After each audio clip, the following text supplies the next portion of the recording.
Hello, and welcome to our Know Thy Pastor segment with Pastor Rob Osburn, pastor here at Tree of Life Church. And we have some questions from the people from the congregation, and we'll go ahead and get started. First question is, how many children do you have, and how old are they? I have 4 children. My oldest will be turning 23 in February. She is married. She actually is going to be graduating from Lee University in December. She's becoming a special ed teacher, also with emphasis on English. We're very proud of her. Her name is Cassidy. Her husband's name is Alex. We also have a daughter who's turning 20 just in a couple weeks in August. She lives in Pennsylvania. Her name is Skylar, and she is the mother of our one and only right now grandson, Grayson, who is just awesome. He's all boy, all crazy, and we love him. Then we have one son. People here at the church know him. And that is Robbie. He is 15, just got his permit, so he's always begging to drive. And then, of course, Ava, who's 11, that she thinks she runs the house. So those are the 4 kids that we have. And there are many other teenagers and young adults that call Jessica and I mom and dad just because they're family friends and stuff like that. And we've known them for a while, but we only have 4 blood children, and then we've adopted like 100 of them, just as friends, not actual adoptions. And we love them all, but we have the four blood children that are literally our life and our world. We love them all very, very deeply. What do you see as their giftings and talents? That's a very interesting question. My oldest daughter and her husband right now are actually children and youth pastors at their church down in over in Tennessee. They're actually going to church with a pastor friend of mine who's actually known my oldest daughter, Cassidy, since she's been about 7. She is a very talented teacher. She's always been kind of a teachy type person. I know that's one of those Pastor Rob words, teachy, but she's always been involved in Special Olympics, been around special needs children all of her life, and that's a huge gift. She's also very gifted and talented in choreographing interpretive dance and dramas. As a matter of fact, when she was younger, she actually won junior talent in the state of Florida with a solo that she basically came up with most of the moves. I helped, and her mom helped a little bit, but she came up with it on her own. So that is a huge gift that she has, that she's using in her ministries right now. Skylar is very talented as well. She is somebody that, not in a comedic way, but she's somebody that will make you laugh. She really doesn't like seeing people hurting. Even when she's hurting, she doesn't like to see other people hurting. She is an athlete. She was very good at softball. She is also somebody that will be your strongest supporter, and she's very blunt and very bold. She'll tell you to suck it up, or she'll love you, and she's just one of those people that is straightforward. She's getting ready to go to school for cosmetology. I believe it's something that she's going to do really well, but she's also very, very talented, and all 4 of my kids are very talented in the and very connected to the special needs children. We raised them as I was coaching Special Olympics. One of their uncles is a special needs adult now. They have been around that, and she loves to help in any way that she can on that.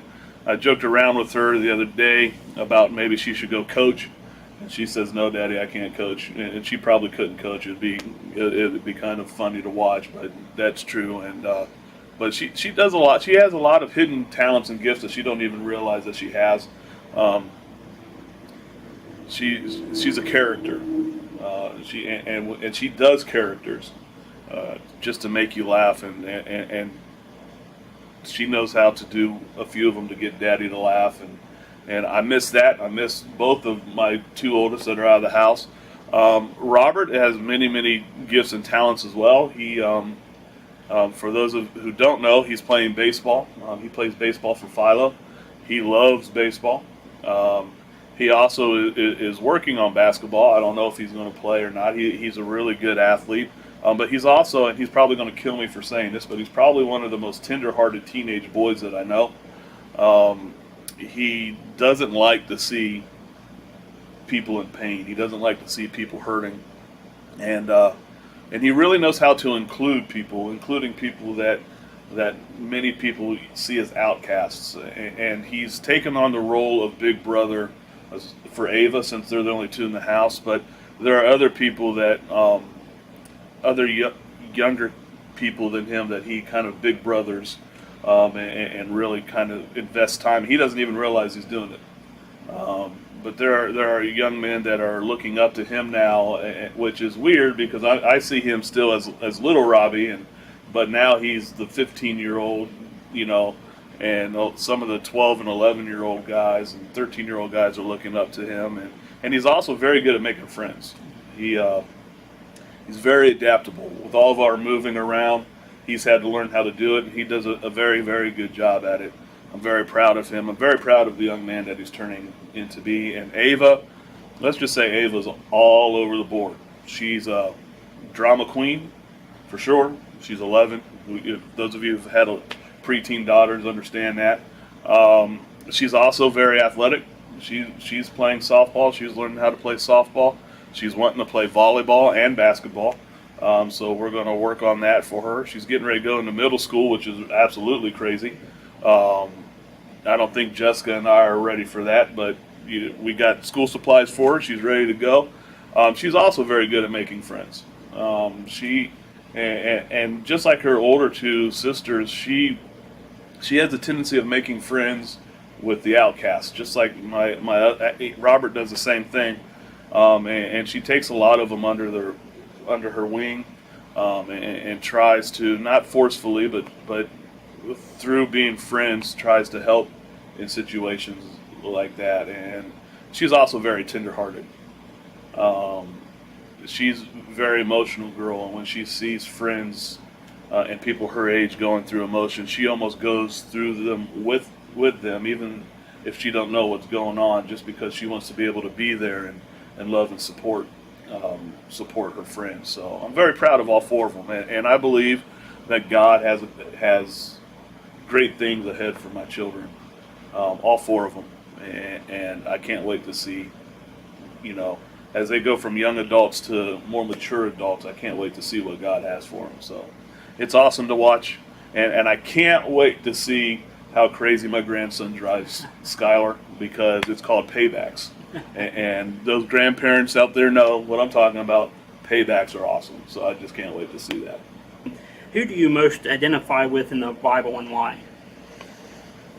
That's an interesting question. I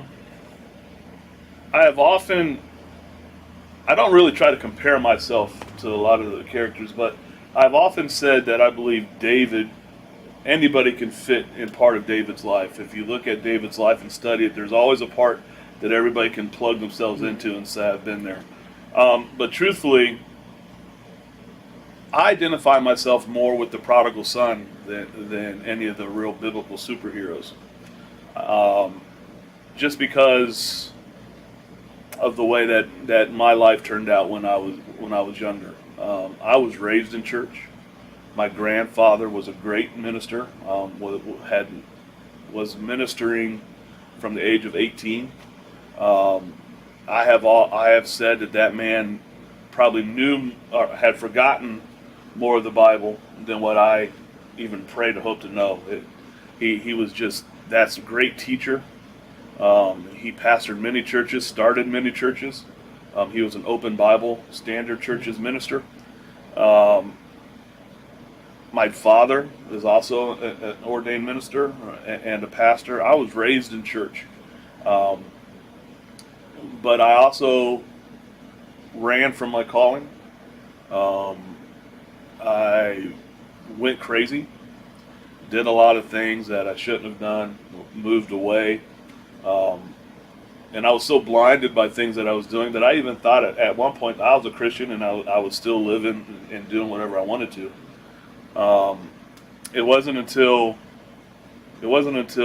I got married to my beautiful wife that I really came back full-heartedly to the Lord. And it really was a prodigal son moment.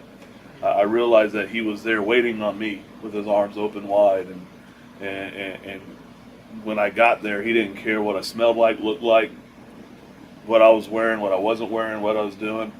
He was there. He loved me. He put his ring on me and wrapped me in his cloak of love, and then had a party in heaven because I came back. And to me, I'm more of the prodigal son than I am of any of the biblical superheroes. I would love to say, I'm Samson, Dave, but truthfully, I feel like I'm the prodigal son, and sometimes even a little bit of Peter. Peter's an interesting character. Peter was rough and tough fisherman, and of course we know that Peter denied Christ, but also I can imagine the emotions that Peter went through when they had to continue the ministry after Jesus had ascended to heaven, and those raw emotions that had to drive him and stuff like that. So, but probably mostly the prodigal son. The prodigal son is probably the character in the Bible that I really relate to a lot. Describe a time in your life when God showed you the Word is indeed alive. There's a lot. I could tell you a time when I was still a sinner. And I still get emotional on this part, but I was still living a life of sin, and the Bible truly and clearly tells us that He'll never leave us and He won't forsake us. I was in a real bad car accident. Actually, literally the day after Jessica was in a car accident. We were dating. We were actually, I believe, engaged by this time. And I was actually driving home to go check on her. I didn't stay at work. I was driving. This was up in the Akron, Ohio area. I was driving a Dodge Aries K, my first car that I ever purchased on my own. And the back brakes locked up. We were in traffic. I was actually trying to change lanes, and the back brakes locked up. And I missed hitting a semi by about an inch. My car went 90 degrees, and it jumped an embankment and went up a hill. And the car went through two trees, and the car should never have fit through the two trees. And I came down, and the way he showed me this literally was physical. When my car jumped the embankment, I felt a hand hit me in the chest and held me up against the seat. And then when the car started coming down, I felt another hand hit me in the shoulder and literally pinned me to the seat itself. So I had a hand holding me back and a hand holding me down. The steering wheel was in my lap. I had no way of controlling the car. And it came down and it hit back in the embankment. And the only injury that I had was a big bruise on my hip. There was people that were coming to the car thinking that I had died. When my dad saw the car, and when I went and showed him where the accident happened, he looked at me and he goes, "You climbed out and walked after that?" And I'm like, "Yeah, I just slid out the window and walked and sat down, realized my hip was hurting." But God was showing me that not only did He have a purpose for me, but He was there. He was never leaving me. He was never forsaking me, and that He loved me. And I don't care what anybody says. After that, you can't tell me there wasn't a God. And one other time, and it wasn't really necessarily a scriptural reference, but when we were moving to Ohio from Southern California as kids, we stopped at the Grand Canyon. And my brother Sean and I had climbed down a little bit on this embankment right around sunset time. And there's a time at the Grand Canyon that's called the magic hour.